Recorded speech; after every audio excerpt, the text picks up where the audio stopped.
You're watching Drakewing Gaming. Enjoy the video. Hey guys and gals, Never here from Drakewing Gaming, 70 Mounts Wood of the Gaming Drag. Today I'm coming back at you with a Let's Play episode of Devil's Gambit. So yeah, let's go ahead and jump right back in, shall we? Alarm chain, you were up, and let's go. Yeah, sure, let's do that. Alrighty. Alright. Punishment, eh? Aww. The demon raises a hand and rubs my cheek, wiping away my tears. Then we stay still, surrounded by the sound of flowing water and sobbing. For how long do I remain in the demon's arms? How long would be enough to make up for these last 9 years? It'll never be enough. I know Dad's face during his final days will haunt me for the rest of my life. And yet Ranzkai's arms won't let me falter nor fall to my knees. I look up in our eye and our gazes meet. From below it looks as though the moon sits on his head like a crown. But of course, he's the ruler of this forest and the valley beyond, and the night feels so comfortable under his warm shadow. Once my crying subsides and he gets a feel I won't fall apart the moment he lets go of me, his grip loosens up and he steps away. I hadn't noticed I had been holding onto his arm all this while. You were barely an adult, so weak, vulnerable, and small compared to the might of the plague, so greater than you. Yet you still blame yourself as though you could have stopped it. You, stubborn as you are, insist on bearing the guilt of your world falling apart around you. I know, but I wish I could have done something. Maybe if I had tried something different. Ridiculous. If you want to blame anybody for this tragedy, that should be the Lord who's forsaken your town. Or are you infatuated with him too, just because he gave your people a concession or two? Just like that granddaddy of yours who spent a lifetime choking on his dick. That's easy to say. You weren't there. You don't know what it's like. What it was like. Answer me this. What made you finally return? I'm not asking about that maggot's money. You wanted more than just that, didn't you? I cross my arms and avert my gaze. Cadgan. I once told him if he didn't have anywhere to go, then at least he'd always have a place alongside me. I hoped he reciprocated the feeling. Though no, that's not all of it. For years after Dad died, I still expected, hoped even, that I wasn't long for this world. So when I thought of Cadgan, of Ranai, of the happy times we had here, I didn't see why. Another sob escapes from my chest. I didn't want to come back to his life only to die soon after, to make him suffer, to ruin what good we had by showing him what I had become. But then one day it dawned on me. I would not die anytime soon. I'd already lost Oblun. It's still there, but it's not the home I once knew anymore. I don't know if it ever will be again. But I had another home, here, with Cadgan. It scared me seeing how much he had changed, and I feared last night I finally lost it. Maybe it would have been better not to say anything. Maybe Cadgan couldn't fulfill his promise. That doesn't mean you don't have a home here.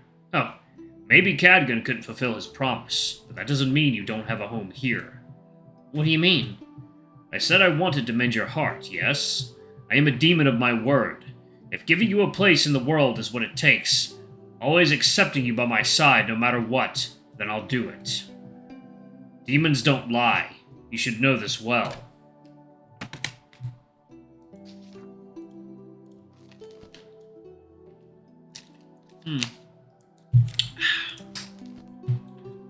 Yes, but trusting one isn't easy.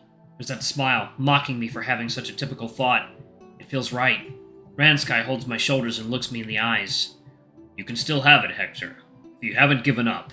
Despite all your fear and suspicion, you followed me out here. You didn't reject me when I held you. Can you trust me one more time, enough to find a home in me? Hector, this has to be... Will you really give me that? The fire in Ranzkai's irises burns true. His words, sometimes kind and sometimes spiteful, like the caress of an old friend. He's not lying. I just can't imagine that he is. He just grins in response. And I'm truly back home. I don't notice I'm back to crying until the demon wipes the tears off my face and licks them off his fingers. Then he asks as if he hadn't just done that. What's wrong? What isn't? My hometown is on the brink of vanishing and I might have ruined my relationship with Cadgan.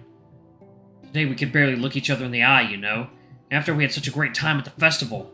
That hurt. I've been trying to ignore it, but it really hurt. And now I'm considering giving my soul to a demon. It's so absurd, I bitterly chuckle. I want to take it. Ha! How forward? I mean your deal. Are you sure? You don't need to decide now. No. I don't want to have the time to second-guess myself. I don't know if I'll have the courage to take this step later. Ranzkai looks at me from head to toe with a grin. He's thinking about what an obedient little morsel I turned out to be, most likely. But that in itself is a reward. After a long minute, the demon offers a glowing hand. Go ahead, then. Take it. And don't worry, you're making the right choice. You're meant to belong to me, Hector. My hand's shaking like the first time I grabbed a scalpel. Right, Dad had stopped me then and said to hand it to him, that I'd have to try it again later. But no one's here to stop me now. The future I want is right here before me, and after far too long, I seal it as my fate with a handshake. Ranzkai's grip tightens as the glow intensifies and then vanishes. Is it done? Naturally. Huh, I thought it'd be more dramatic. I don't feel any different. Oh, were you expecting to turn into my thrall? We can arrange that if you'd like. That is not what I said. The demon cackles as he swiftly moves behind me. In the blink of an eye, he's holding me and resting his head on my shoulder. I swallow saliva and meet those shining rubies of his. Ew. Oh. Oh, I love that. That is amazing. Now then, what shall I do with you? He gropes my belly and I barely hold back a moan. The demon grinds his crotch against my backside, which soon turns into thrusting. Before I look down, I know damn well what's that between my legs.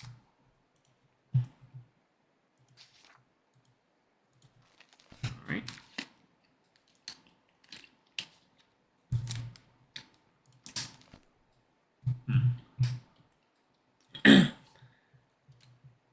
Shall I hold you until sunrise while I whisper insults into your ear?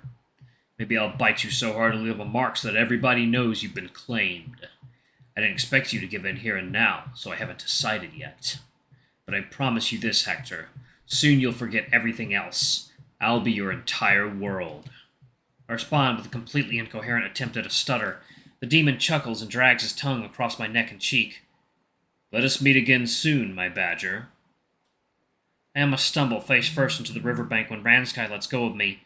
As soon as I regain my balance, I turn around, but he's nowhere to be found, and neither are the bracers or his loincloth. For a moment I remain still, processing what just happened. Little by little, my quick and shallow breaths slow down, and my legs relax enough that I can allow myself to sit down. 1, maybe 2 minutes later, I pinch my arm. I felt it. It hurt. This is not a dream.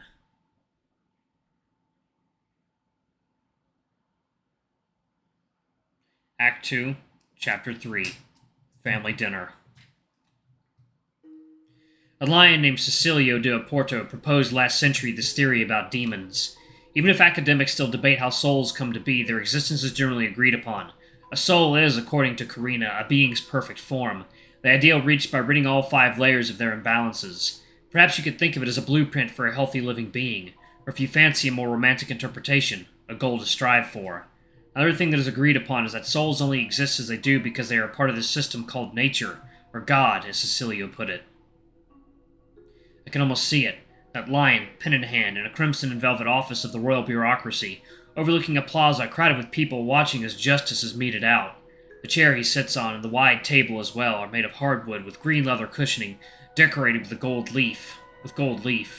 He looks upon from his notebook, tapping the quill in his hand, wondering, what happens to the soul upon being acquired by a demon? What does it mean to turn your back on God and seek an outside power? But Cecilio wasn't a researcher. He was a natural philosopher. He wrote 17 books about the shapes of claws, nails, and teeth across the animal world, who dabbled in some political theory. He was a staunch defender of the monarchy's divine right to rule, whether he became their friend because of his beliefs, or had those beliefs as a consequence of enjoying their benefits. That's another story.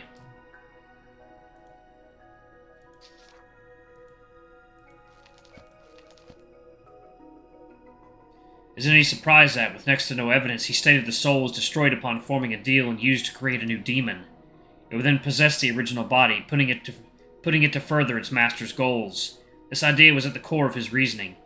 It even had a name, Postulado de Oporto, and from that central thought, he went on to write 17 more books about religion, inquisition, and politics. He later added that this didn't mean death, as drugs unfit for the creation of the new demon would remain immaterial and yet in perpetual suffering. I suppose even his benefactors found the prospect too grim, considering later yet he suggests a soul could be restored and put to rest. All it took was purifying the resulting demon by burning it at the stake. For relief. But this is all hogwash, isn't it? I don't feel any different, and I certainly don't think my idealized layers are perverted into a demon that now inhabits my body. I'll wager Cecilio never considered a demon might be more interested in his butt than in his soul. That's all I can think about as I stare at my food. I'm hungry, yet my stomach tightens up at the thought of taking another bite. Cadgan clears his throat. His eyes reflect my worry back at me. You've barely touched your salami, Hector. He's touched some salami, all right. Ba-dum-tsh. He nudges the fruit bowl closer to me. Do you have a stomachache? Some fruit would do you good. You could have mine. Thank you. Do you want the rest of this? I offer the wolf the salami. Cadgan looks at it, then at me, somewhat bewildered. He takes it and places it on the table. I force myself to keep eating. You might have second thoughts about your deal with the demon, as you well should, but you still need to eat, Hector. You need the energy. The people of Ranzkai, your patients, rely on you. A blonde depends on you. But can they depend on someone who traded his soul to a demon? And for how long? They can depend on you for as long as you can brew an elixir and hold a scalpel, and that you can still do. You are still useful, and once you aren't, it won't matter anymore. If that's not enough, then do it for Cadgan. He's still your friend and you care about him, so be good now and don't let him know what you're feeling. Hey, Cadgan, what were you up to last night? You didn't stop by for dinner. Right. I passed by Teresa's place and she held me until dinner. How was she? How odd we didn't run into her during the festival, come to think of it. Cadgan takes the salami again and takes a chunky bite. His gaze trails off to the wall. Angry. She couldn't attend because she was recovering from giving birth. Her husband took the older kids out to play too, so she spent the night home with only the baby and the priest for company. I suppose it makes sense he'd come out of the forest to help with childbirth. I meant the priest from the town square shire. I could have sworn that shrine was abandoned. I haven't seen a single soul go in or out except for when they were preparing for the festival.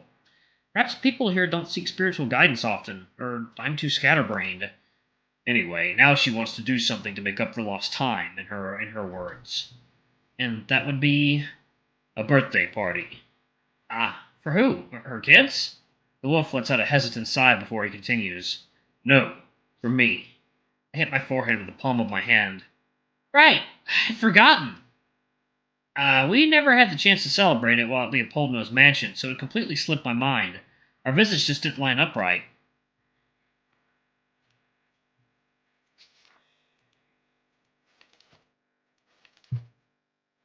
His face doesn't show it, but from how he talks, Cadgan isn't thrilled by the idea. I don't enjoy making a big deal of my birthday either, so I understand.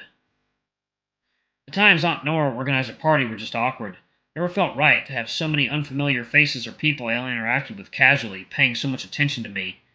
I much preferred the years when she was too busy to do anything and would take me to eat something fancy in the city to make up for it later. I'm thinking of telling Cadgan of this one time she took me to sample these exotic mushrooms when suddenly there's a slam followed by clattering chairs behind us. And I'm gonna pause it right there, y'all. Thank y'all so much for watching. Don't forget to like, comment, subscribe, ring that notification bell. I love you all, and I shall see y'all in the next video. Bye-bye!